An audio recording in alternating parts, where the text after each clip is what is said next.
తమకు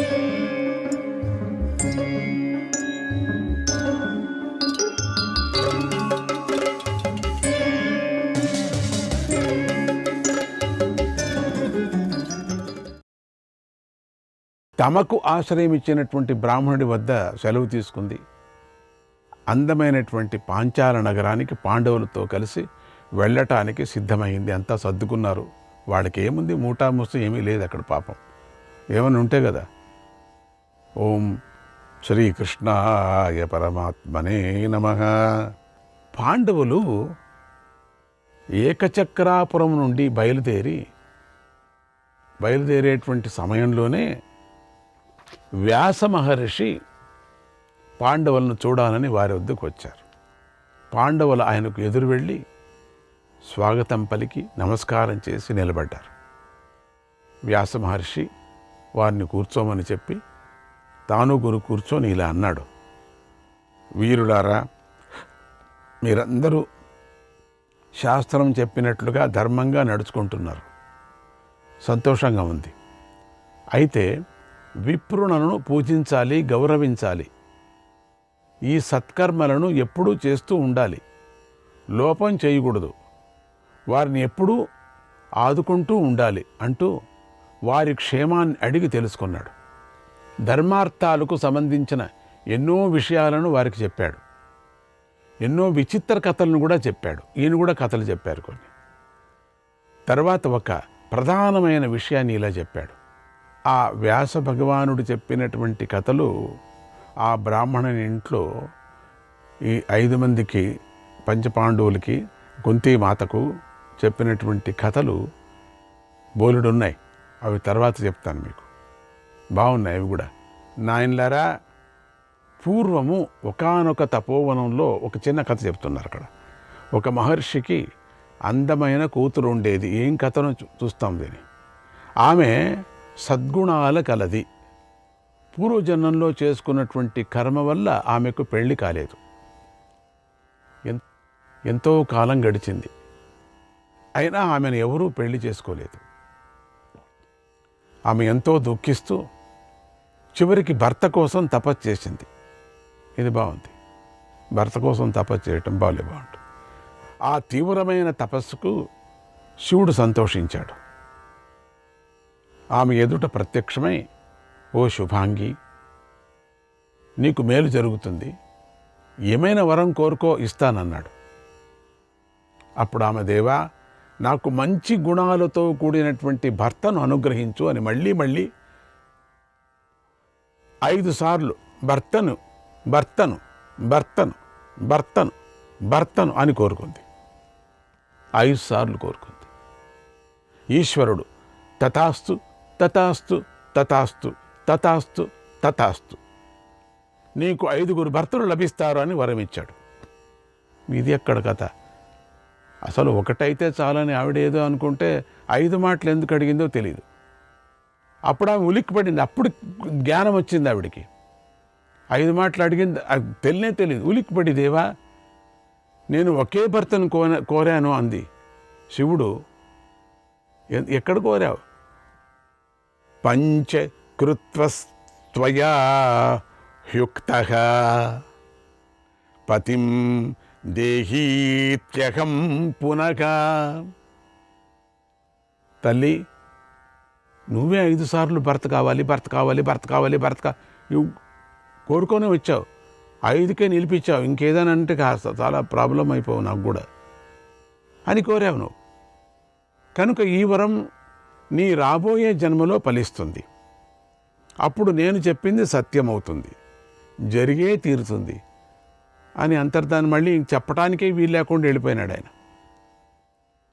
ఆ ఋషికన్యయే ద్రుపదుడింటిలో జన్మించింది. అగ్నిలో నుంచి పుట్టినటువంటి నిర్దిష్టా భవతాం పత్ని కృష్ణ పార్షత్య నిందిత పాంచాల నగరే తస్మాత్ నివసద్వం మహాబలాః సుఖినస్తా మనుప్రాప్య భవిష్యత న సంశయః. ఆమె వృషతుడి మనువురాలు, ఆమె కృష్ణ, ఆమె ద్రౌపది మీకు భార్యగా నిర్ణయించబడింది. కనుక బలవంతులైన మీరు పాంచాల నగరానికి వెళ్ళి నివసించండి, ఆమెను భార్యగా పొందండి, మీరు సుఖంగా జీవిస్తారు. ఇందులో ఎలాంటి సందేహము లేదు అని వ్యాస మహర్షి చెప్పవలసినటువంటి ప్రధానమైన విషయాన్ని చెప్పాడు. పాండవులు సంసార జీవితానికి సంబంధించిన అతి ముఖ్యమైన విషయాన్ని చెప్పాడు. దేవకార్యాన్ని సాధించటానికి, కౌరవులకు భయాన్ని కలిగించటానికి పుట్టినటువంటి ద్రౌపది గురించి కూడా చెప్పాడు.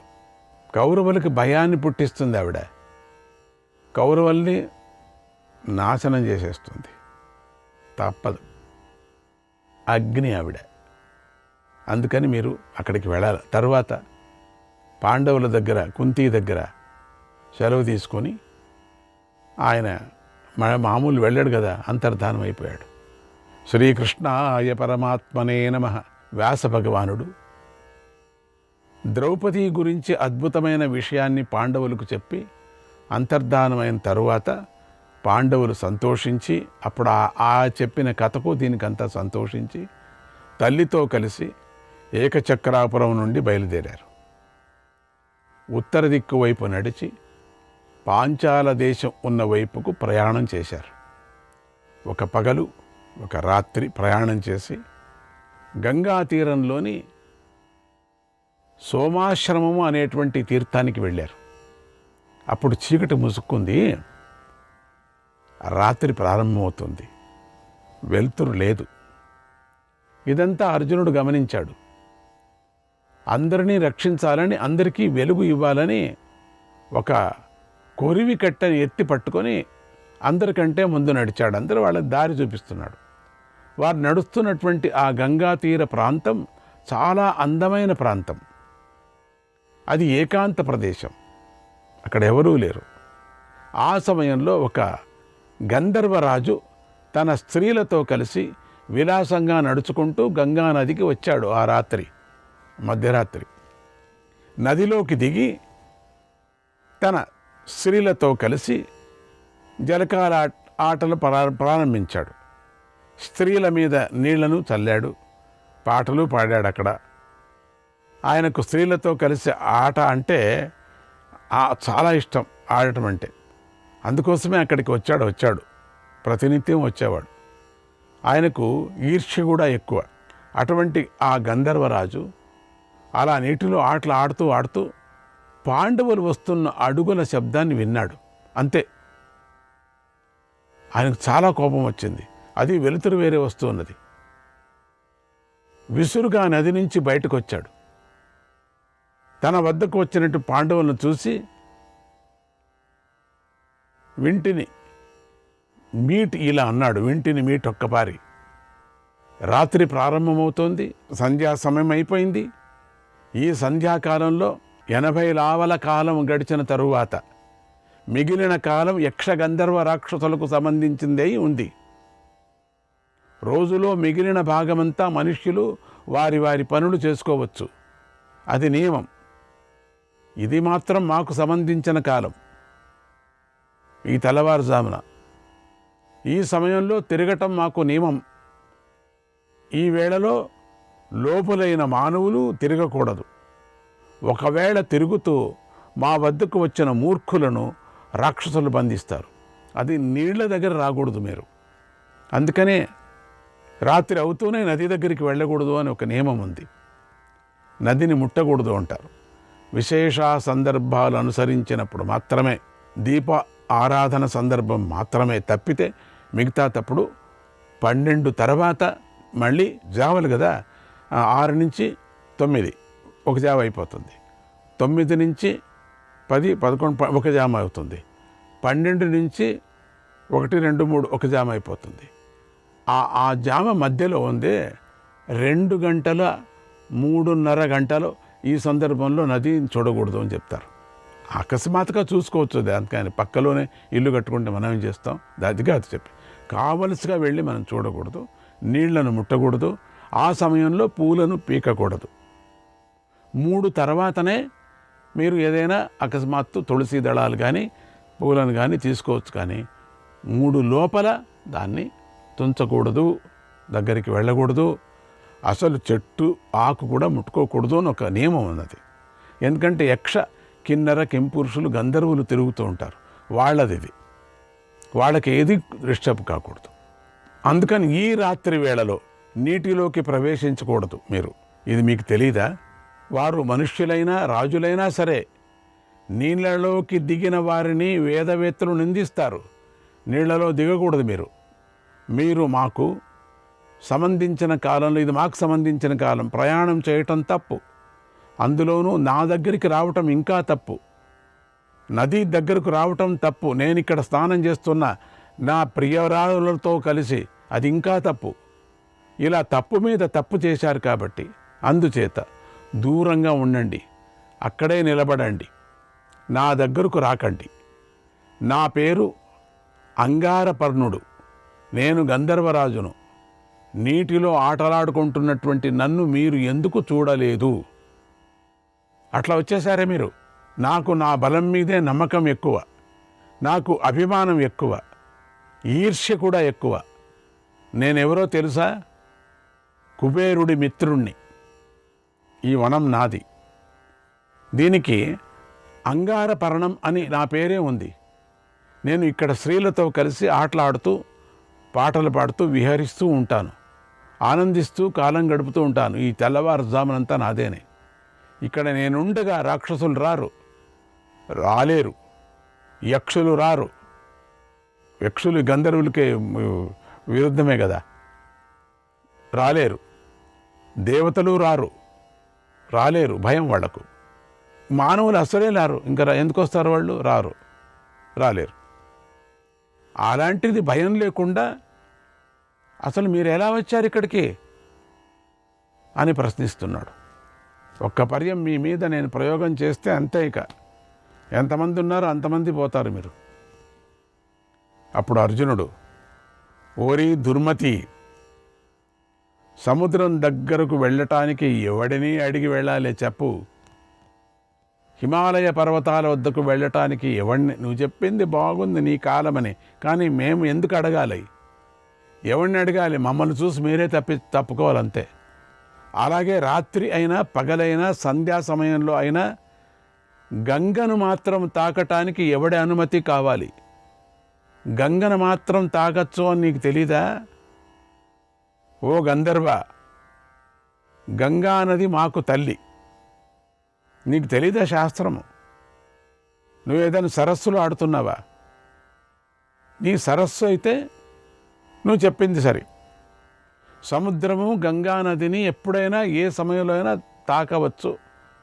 అట్లనే పర్వతం ఎప్పుడైనా ఎక్కవచ్చు, నియమము లేదది.